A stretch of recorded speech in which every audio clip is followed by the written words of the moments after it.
Hi, readers. All right, chapter 25, Houseguests.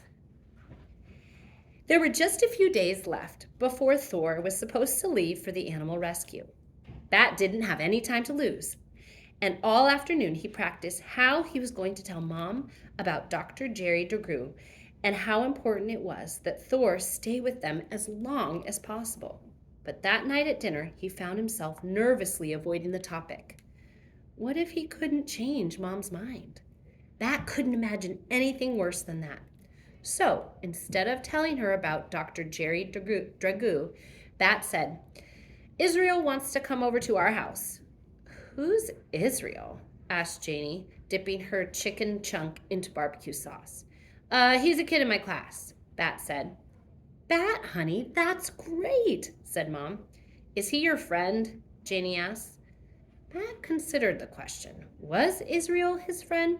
Israel was nice to him. He was interested in some of the same things that was interested to Bat. He didn't seem to think that Bat was weird, and he wanted to visit. I don't know, Bat said. Maybe he is. Oh, that's kind of a big deal, said Janie. You've never had a friend over before. Yes, I have, Bat said. Ezra comes over all the time. He's my friend, not yours, Janie said. He can be your friend and Bat's, said Mom. I thought you said that Ezra is annoying, Janie said. He is annoying, said Bat, but so are you, and you are still my friend. No one's more annoying than you, said Janie, but I guess you're my friend too.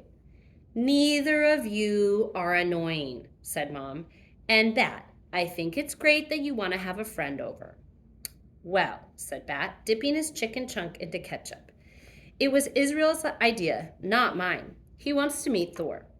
At that moment, Thor was just where he should be, tucked into his pouch, warm against Bat's chest, and remembering Thor made Bat nervous all over again. I think it's a great idea, no matter whose it was, said Mom. I'll call Israel's parents to set something up. Maybe Saturday? Whenever, said Bat. And then he said, Mom, there's something else too. What is it? Mom had a chicken chunk in her hand, already dipped in sauce, but she set it down. I wrote to a world skunk expert, Bat said. The words came out fast and loud because they were really important. I wrote and I asked him about keeping Thor as a pet because I don't want to send him to the rescue people. I want to raise him here at our house. I love Thor. I think maybe he loves me too, and I'm not ready to give him away. Oh, Bat, Mom said. How on earth did you find a world skunk expert? And then Bat told her about reading in his encyclopedia about Dr. Jerry Dragoo and about Mr. Grayson helping him with the email, and about waiting and waiting for a response, and about finally getting an email back, and about how Israel had wanted to read it too. I can be a good skunk caretaker, Mom, he said at last, and then he waited to hear what she would say.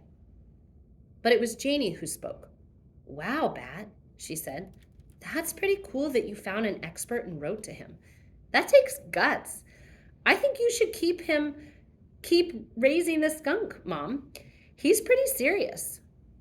Bat was so surprised that he felt his mouth drop open. Janie was helping him? Bat, Mom said, I've been watching you with the kid. You are so responsible and careful with him. But honey, raising Thor until he's old enough to be released is a big commitment. He'd have to stay with us all through the rest of the school year and through summer as well. That sounded like a wonderful idea to Bat. The longer the better, he said. You say that now, Mom said, but what if you get tired of feeding him and cleaning up after him? And what about when he gets bigger and he's awake more of the time? Mom, said Bat, and he did his very best to make his voice sound serious as he felt. I will never get tired of Thor. That would be like you getting tired of me or Janie. Mom laughed, and she reached over to squeeze Bat's hand. Then she shook her head, which Bat knew was a signal for no, and he felt his eyes stinging with unspilled tears. But she said, Oh, beautiful Bat, You have become an excellent skunk caretaker. You have been dedicated, and you have even found a way to contact a skunk expert. I have to admit, I am impressed. I'll tell you what, I'm thinking that maybe we won't call the Animal Rescue Center next week, and we can try having you take care of Thor with my help until he's old enough to be released. How does that sound? How did it sound? It sounded not as good as the promise that he could keep Thor forever, but still impossibly good. That felt like he was vibrating on the inside. He was so happy. He wanted to jump up and whoop for joy, but Thor was curled up and asleep in the sling. And a good skunk caretaker would never startle his kit like that. So instead, he said, "Thank you, Mom, and thank you, Janie. Thank you both."